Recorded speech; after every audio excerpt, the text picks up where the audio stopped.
selamat pagi saudara.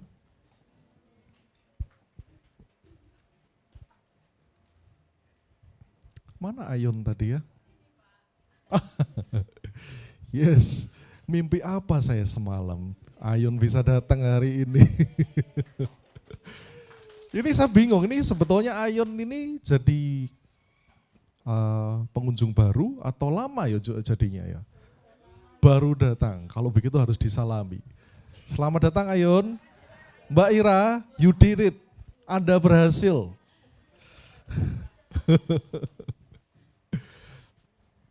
Ya saudara, hari ini kita akan membaca Matius 5.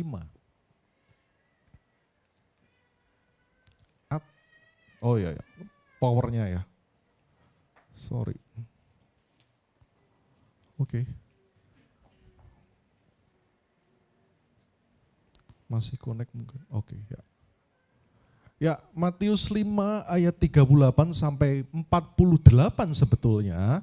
Tetapi saya akan menyampaikan dalam dua bagian. Yang pertama, bagian pertama adalah ayat 38 sampai 42. Ya. Saudara tak bacakan, kamu telah mendengar yang difirmankan, mata ganti mata dan gigi ganti gigi.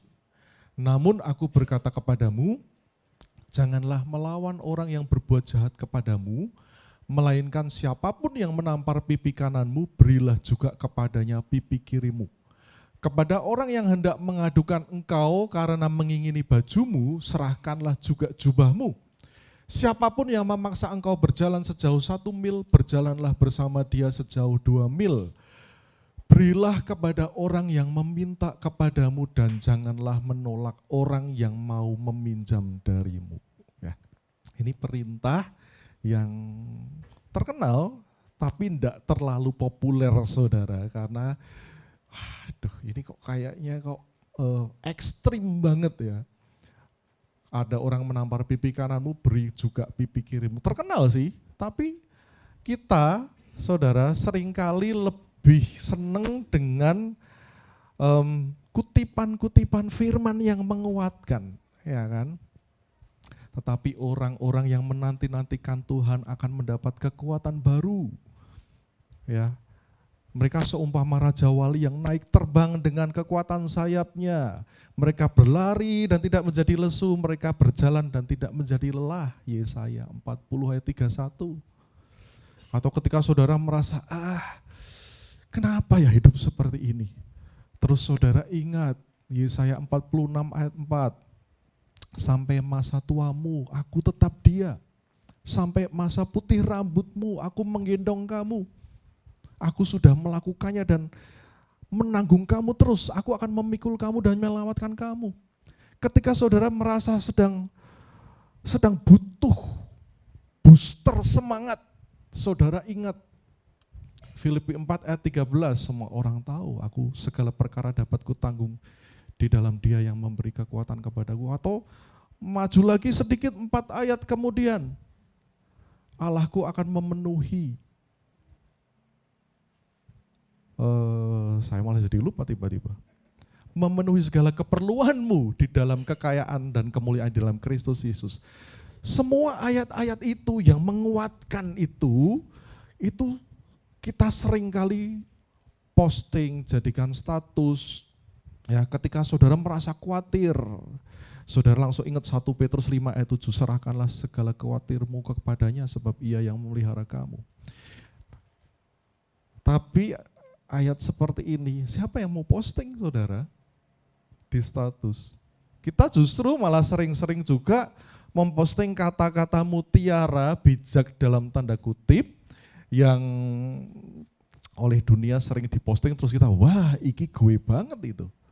Ya, prinsip saya tergantung cara Anda memperlakukan saya. Anda baik, saya bisa lebih baik. Anda jahat, saya bisa lebih dari itu. Jadi jangan pernah meremehkan diam saya. Ingat, pemburu tidak pernah berisik. Keren banget ini. Berapa orang yang like 11.100, yang nge-share 12.800.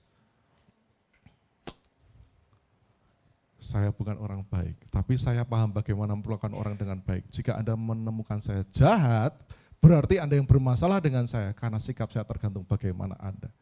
Kalau kamu baik, aku akan lebih baik, tapi jangan tanya jahatku seperti apa. Berapa orang yang share? 3034. Apakah saudara termasuk yang like atau share?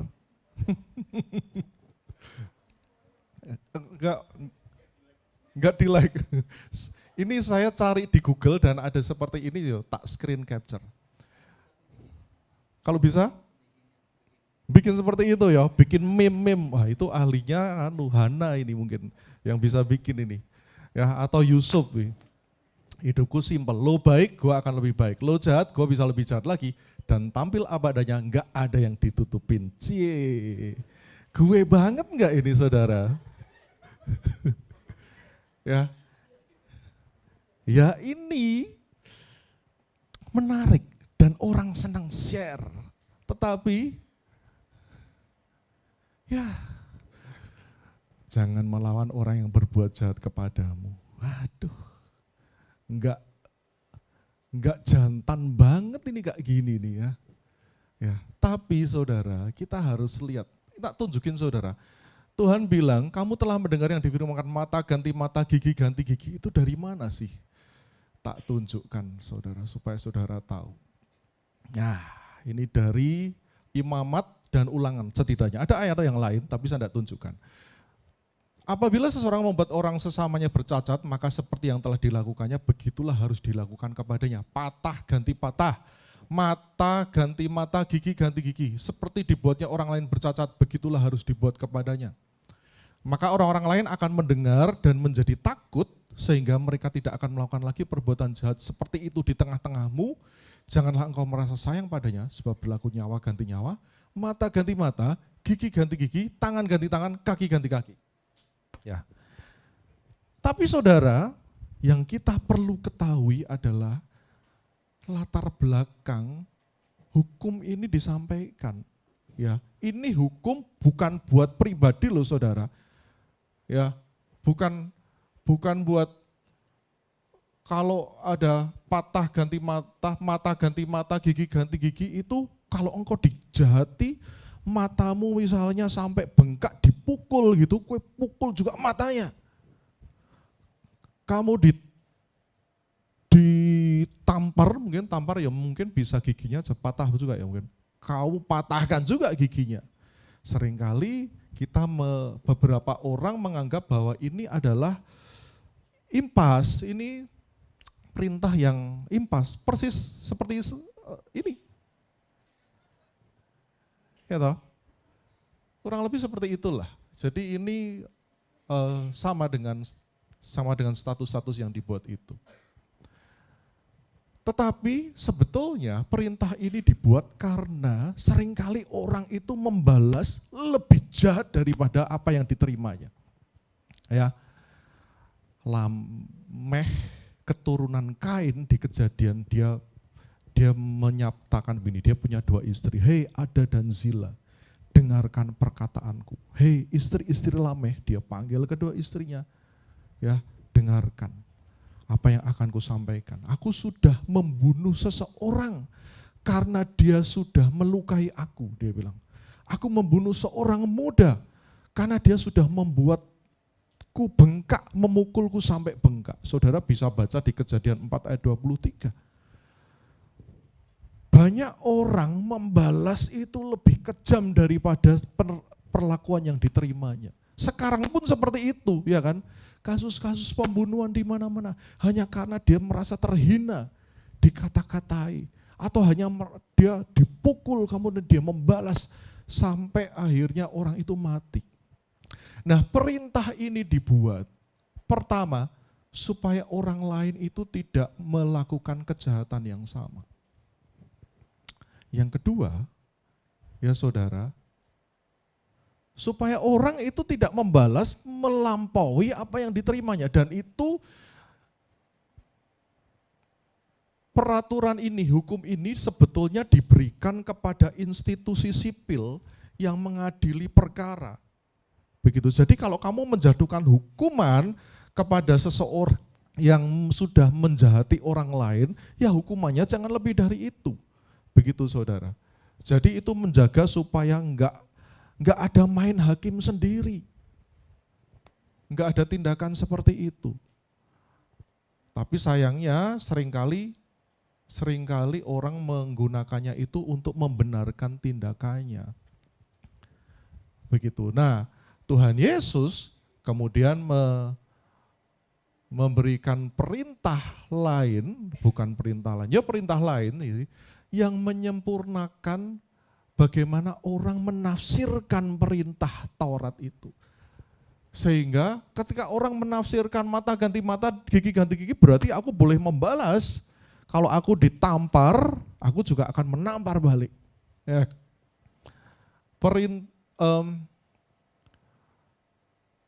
Saudara perhatikan di sini, siapapun yang menampar pipi kananmu, berilah juga kepadanya pipi kirimu. Saudara pasti pernah ingat ada hamba Tuhan yang, saya lupa siapa yang pernah sampaikan di sini, menampar pipi kananmu. Saudara kalau nampar pipi kanan orang lain itu caranya bagaimana?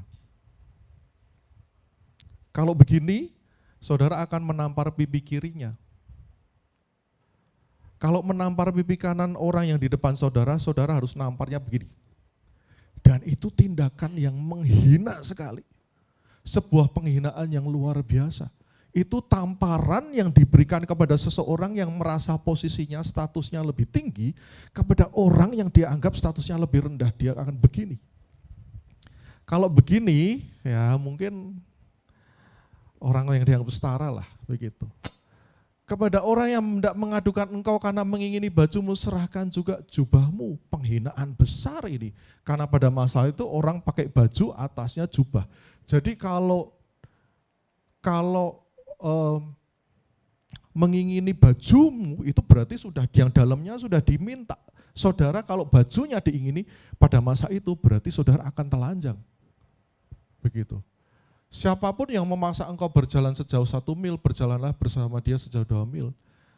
Ada kebiasaan pada masa itu tentara-tentara Romawi, mungkin mereka harus membawa beban berat, mereka bisa dengan seenaknya dia memanggil orang biasa untuk membawakan, memikul itu buat dia.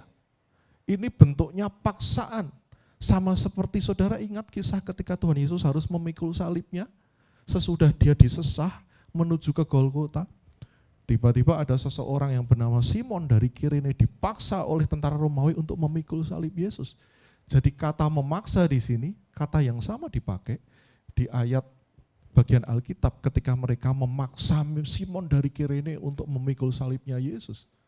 Jadi ini sebuah tindakan penghinaan. Ya saudara. Nah, Yesus kemudian mengubah cara kita untuk menafsirkan firman itu. Firman yang sudah disampaikan di dalam kitab Taurat. Dia berkata bahwa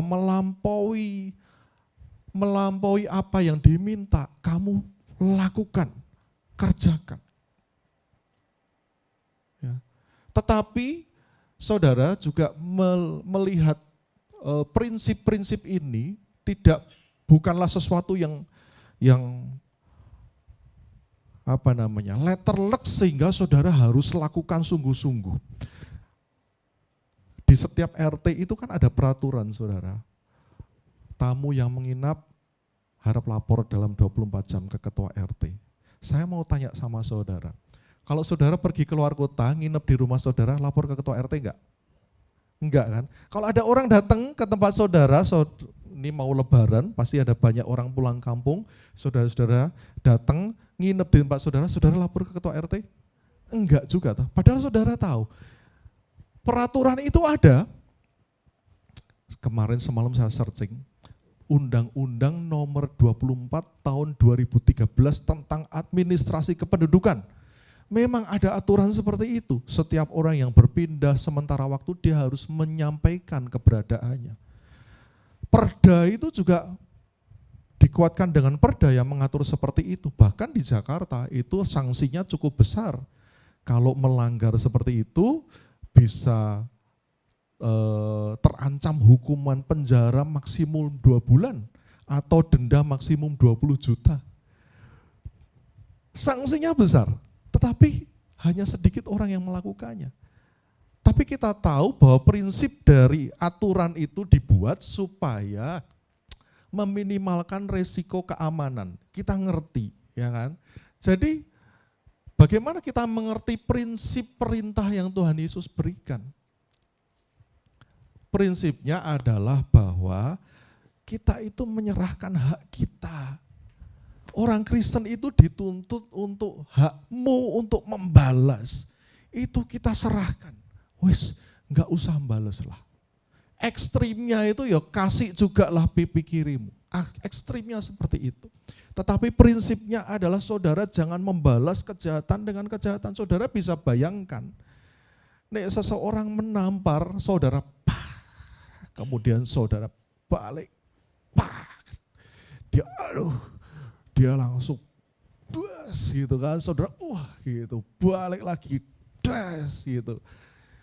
Lingkaran kejahatan yang gak habis-habisnya. Ya. Gak putus-putusnya itu terjadi, bahkan mungkin sampai nyawa bisa hilang. Saudara bisa bayangkan ketika seseorang menyakiti orang lain, melukai seseorang, luka yang parah.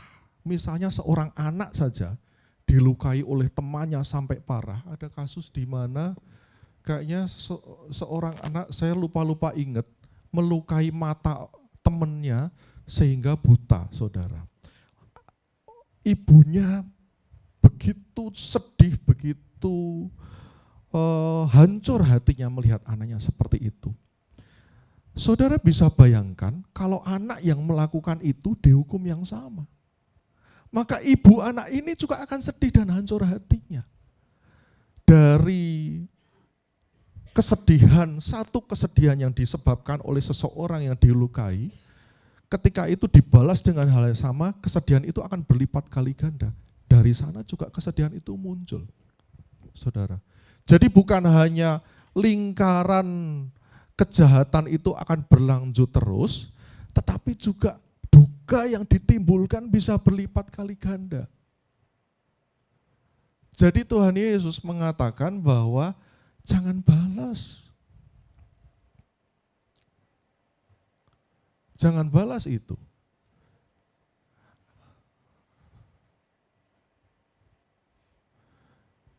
Seorang bernama John Gottman, seorang psikolog Amerika, dia memberikan magic ratio 5-1. Saudara ngerti ini?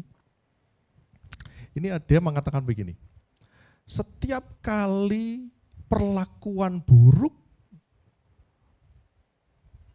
yang engkau terima, atau setiap hal buruk yang terjadi dalam suatu hubungan, itu butuh 5 hal baik untuk membuat itu, memulihkan hubungan itu lagi, saudara. Satu hal yang buruk harus ditawarkan penawarnya minimum 5 hal yang baik. Jadi hal yang buruk itu lebih mudah untuk menyakiti. Terus saudara misalnya saudara menyakiti pasanganmu dengan kata-kata yang kasar gitu, dan dia merasa sakit hati. Terus saudara habis itu, maaf aku sudah menyakiti kamu. Enggak cukup memulihkan hubungan saudara. Perlu minimum 4 kali hal yang baik lagi yang saudara harus lakukan. Mungkin saudara harus kasih sesuatu. 5 bahasa kasih lah, mungkin lakukan saudara. Mungkin saudara harus mulai puji dia. Kamu tuh sebetulnya enggak seperti yang aku sampaikan tadi loh. Gitu. Mungkin saudara perlu sentuh dia, menyampaikan simpatimu terus sampai dia sampai pulih. Jadi saudara,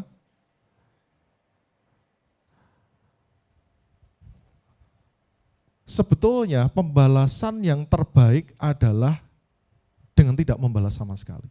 Pembalasan yang paling efektif adalah dengan tidak membalas sama sekali. Tapi ketika engkau mengalami sesuatu yang buruk, engkau membalasnya dengan hal yang baik. Bukan ketika engkau mengalami sesuatu yang buruk, engkau membalasnya dengan lebih buruk lagi.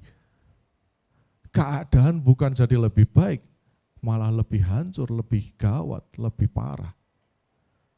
Ya. Yang bagian yang kedua, ayat 43 sampai 48, kamu telah mendengar yang difirmankan, kasihilah sesamamu manusia dan bencilah musuhmu.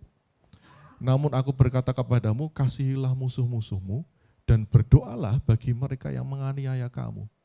Dengan demikian kamu menjadi anak-anak Bapamu yang di surga, sebab ia menerbitkan mataharinya bagi orang yang jahat maupun orang yang baik, dan menurunkan hujan bagi orang yang benar maupun orang yang tidak benar.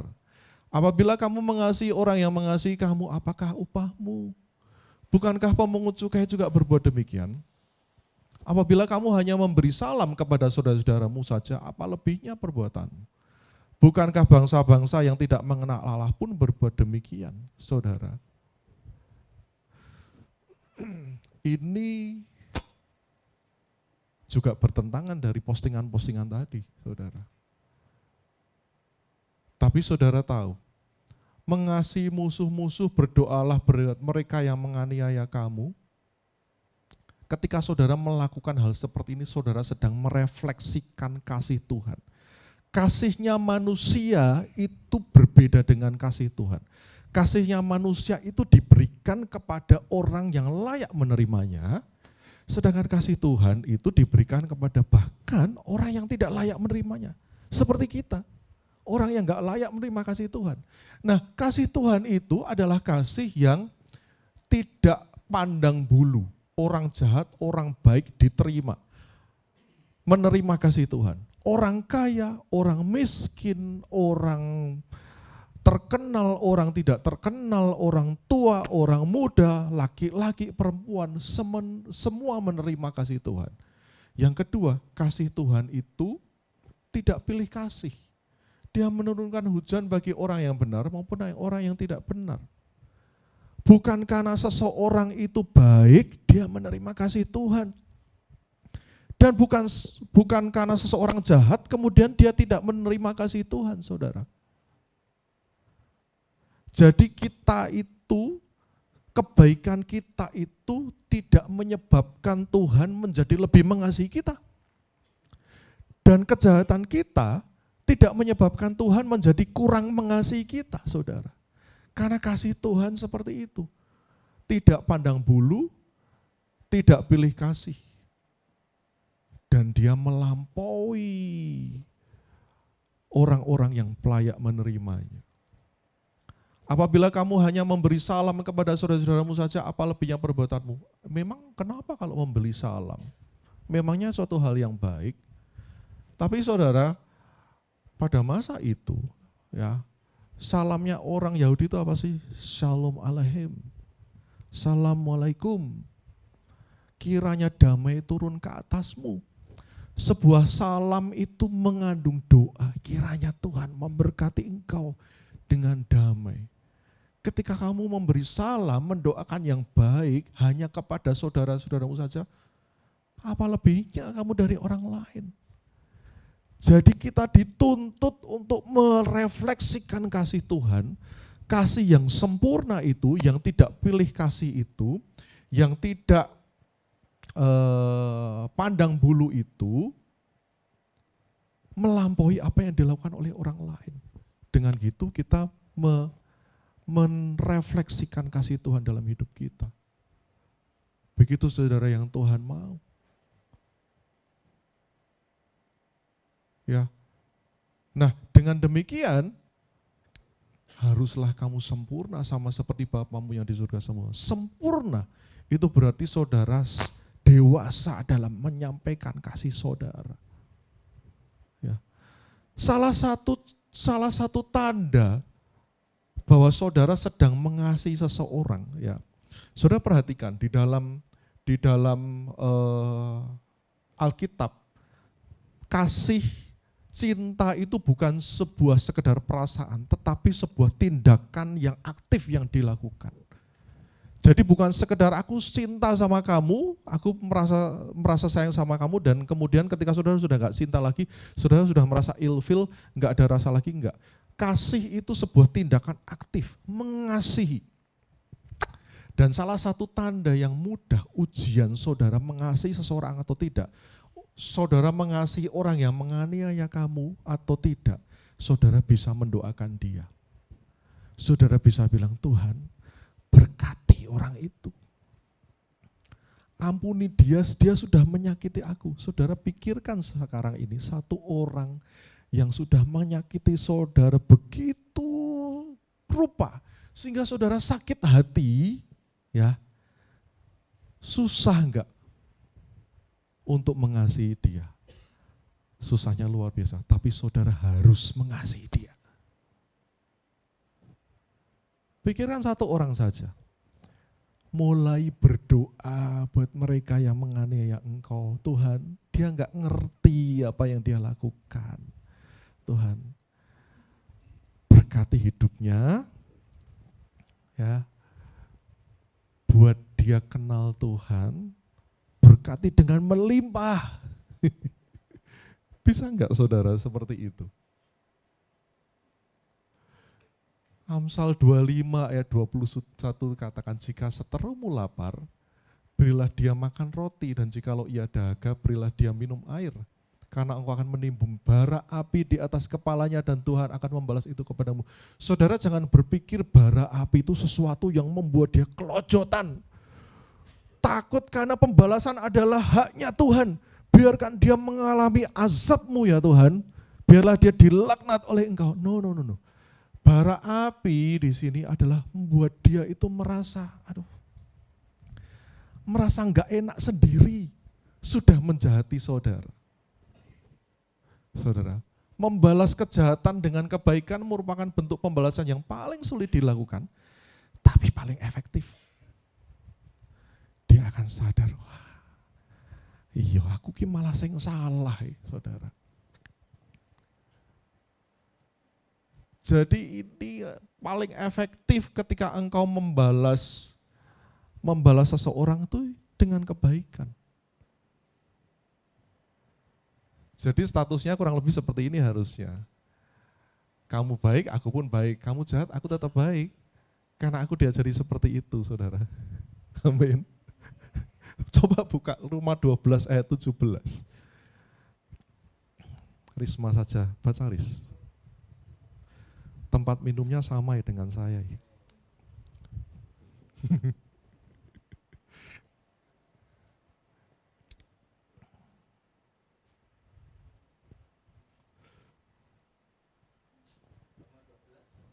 Ya. Janganlah membalas kejahatan dengan kejahatan. Lakukanlah apa yang baik bagi semua orang. Ya, amin saudara. Jangan balas kejahatan dengan kejahatan. Lakukan apa yang baik bagi semua orang. Ya. Apakah, coba kita balik ke yang tadi, ke ayat yang tadi.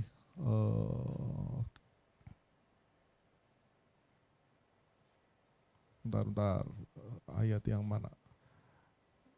Nah ini. Oh ya, apakah Tuhan Yesus betul-betul mengatakan kepada saudara bahwa kalau engkau dijahati oleh orang, ya kamu gak usah membela diri? Atau engkau kalau misalnya orang berusaha menyerang kamu, kamu diam saja, kamu terima saja apa yang kau mau terima? No, enggak seperti itu. Ya, saudara. Tuhan Yesus juga mengajar kita untuk, ya kalau memang perlu engkau bisa mengajukan pembelaan.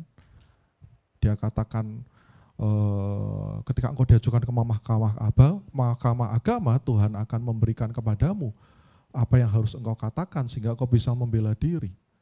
Tuhan Yesus ketika suatu saat beberapa kali dia mau diserang oleh orang-orang, dibawa ke tebing yang tinggi, mau dilemparkan ke dalam jurang, bisa saja dia tiba-tiba menyelinap tanpa orang tahu.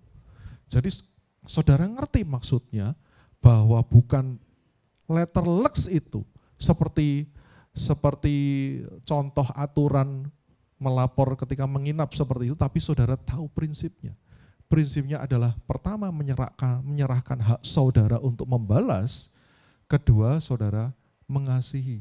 Jadi kedua bagian ayat ini berbicara tentang pertama, saudara menyerahkan hakmu untuk membalas, enggak usah. Kedua, saudara mengasihi orang bahkan yang berbuat jahat. kepada saudara. Ya. Terus saya mau bertanya, orang mungkin bertanya begini, terus kalau aku melakukan seperti itu semua Tuhan, lah terus memangnya gimana?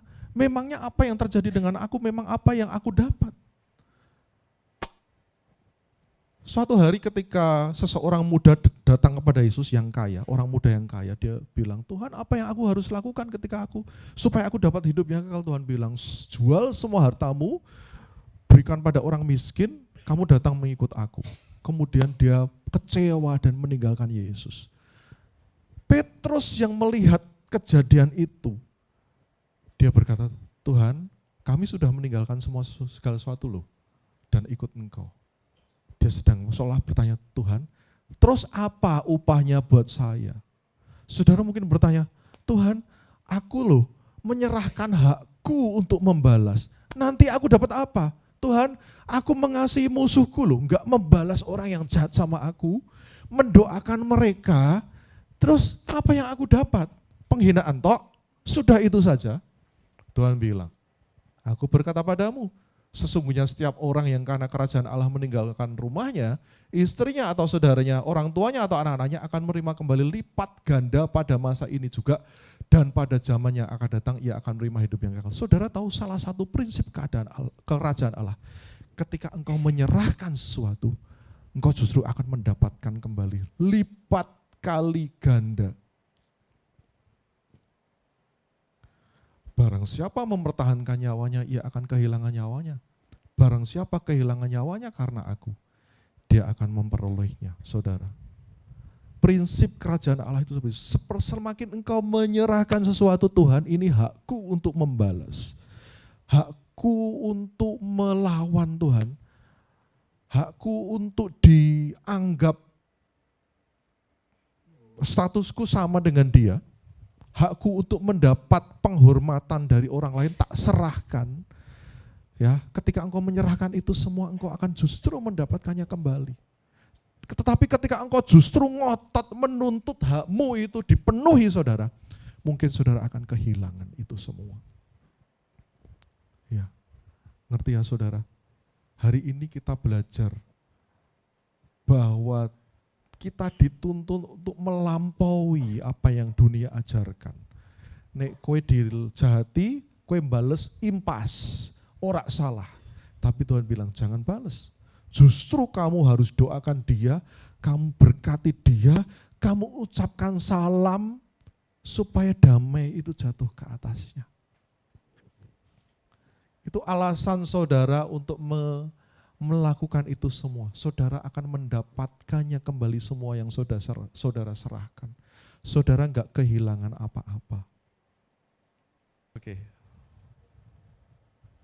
Terima kasih Pak. Ya.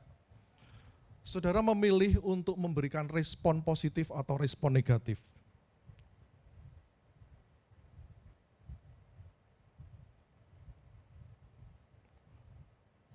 Apa yang terjadi ketika saudara memberikan respon positif? Ya, kita bicara tentang sains, tentang ilmu pengetahuan.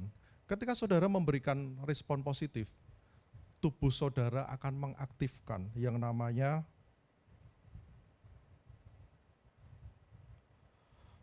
parasimpatik.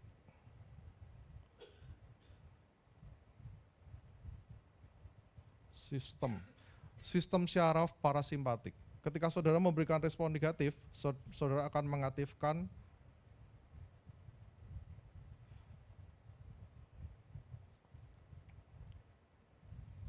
sistem syaraf simpatik. Apa itu? Ini kedua sistem syaraf yang mengatur hal-hal fungsi tubuh saudara yang tidak saudara sadari. Misalnya, parasimpatik itu mengatur nafas, kemudian pencernaan dan sebagainya. Sedangkan simpatik itu mengatur misalnya hal-hal seperti tekanan darah, kemudian denyut jantung dan sebagainya. Ketika saudara memberikan respon positif saudara, ya, saudara akan lebih rileks. saudara tekanan darah turun, kemudian mungkin denyut jantung juga melambat. Tapi ketika saudara memberikan respon yang negatif, sistem syaraf simpatik itu menyebabkan saudara akan mulai berkeringat dingin. Denyut jantung semakin cepat. Tekanan darah naik, saudara. Sistem syaraf simpatik itu sebuah sistem syaraf yang membuat seseorang itu siap untuk melawan atau lari. Jadi adrenalin akan mengalir deras, saudara sudah siap seperti itu, entah menyingkir atau melawan. Nah, sedangkan ketika saudara memberikan respon positif, hal-hal yang baik, rileks akan ada di dalam diri saudara. Kalau memberikan respon negatif, saudara akan muncul anxiety, rasa cemas, rasa gelisah, ya, saudara. Nah, respon positif itu akan merilis paling tidak 3 macam hormon. Dopamin, kemudian serotonin, ini hormon bahagia, dan oksitosin. Hormon yang membuat saudara merasa bonding pada orang lain. Tetapi respon negatif itu mengaktifkan hormon kortisol. Kortisol, hormon stres. Ketika hormon stres itu naik, saudara, ya saudara akan seperti itu. Denyut jantungnya meningkat dan sebagainya, tekanan darahnya naik. Apa yang terjadi? Peningkatan denyut jantung, peningkatan tekanan darah, kemudian sistem imun saudara melemah.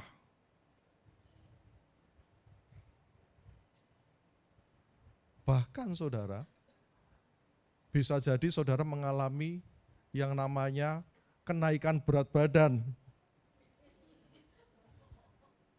Jadi saudara ngerti, respon negatif itu dalam jangka panjang bisa menaikkan berat badan saudara, bisa menimbulkan penyakit jantung, bisa menimbulkan hipertensi, bisa menimbulkan penyakit, bisa menimbulkan harapan hidup saudara akan turun.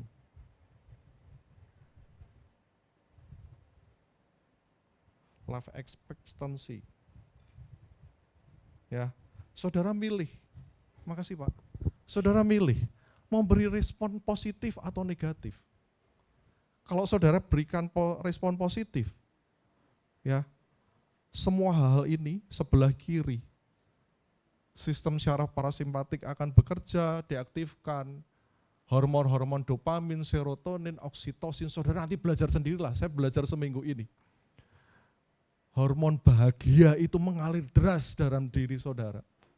Tapi ketika saudara memberikan respon negatif, hal-hal yang menimbulkan penyakit jantung, tekanan darah tinggi, kemudian imunitasnya, daya tahan tubuh saudara akan melemah, berat badan saudara akan naik, sehingga saudara bisa mengalami dalam jangka panjang penyakit jantung, hipertensi, sakit, dan harapan hidup yang semakin rendah. Pilihannya di tangan saudara. Boleh Nathan dibalikin lagi? Makasih. Saudara mau bagaimana? Memberikan respon positif, tidak membalas kejahatan dengan kejahatan, atau saudara mau membalas kejahatan dengan kejahatan? Saudara akan menuai hasilnya. Jadi perintah Yesus itu bukan hanya sekedar perintah tok. Pokoknya kamu harus nurut. Kalau enggak kamu akan dihukum. Tapi saudara justru akan menikmati hasilnya ketika saudara mengikuti itu. Serahkan hakmu saudara untuk membalas. Sudah, kamu saudara butuh 5 kali perbuatan baik, untuk memulihkan hubungan yang rusak akibat satu perbuatan salah. Minimum 5 kali. Saudara belajar untuk mengasihi musuhmu. Saya tadi bilang, pikirkan satu orang yang saudara nggak bisa di dalam hati rasanya mangkel terus. Sampai sekarang rasanya mangkel. Aku harus bisa mengampuni dia, harus berdoa buat dia. Sampai saudara bisa berlutut di depan Tuhan, terus saudara bilang sama Tuhan, berkati ya orang itu ya yang sudah menyakiti saya. Saya berdoa supaya dia tidak mengalami hal yang sama seperti yang aku alami. Susah banget saudara. Sulit banget. Makanya saudara perlu Tuhan untuk memampukan saudara. Ya. Pemain musik boleh maju ke depan. Tidak bisa kita melakukan dengan kekuatan sendiri. Saudara butuh kuasa supranatural untuk memampukan saudara melewati hal-hal ini. Melewati masa-masa sulit, kemudian saudara let it go. Membiarkan itu, weslah, udahlah. Aku mengampuni, bahkan bukan hanya mengampuni, aku mendoakan yang terbaik buat orang itu. Bukan mendoakan supaya Tuhan bikin dia bertobat, ya memang harus seperti itu, tapi Tuhan berkati orang itu. Saudara memintakan salam kedamaian buat orang seperti itu. Maka dengan begitu saudara menjadi sempurna. Seperti Bapa yang di surga sempurna.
Dengan kekuatan sendiri, saudara butuh kuasa supranatural untuk memampukan saudara melewati hal-hal ini.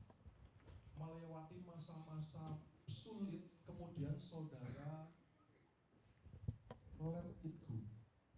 Membiarkan itu, udahlah. Aku mengampuni, bahkan bukan hanya mengampuni, aku mendoakan yang terbaik buat orang itu. Bukan mendoakan supaya Tuhan bikin dia bertobat, ya memang harus seperti itu, tapi Tuhan berkati orang itu. Saudara memintakan salam kedamaian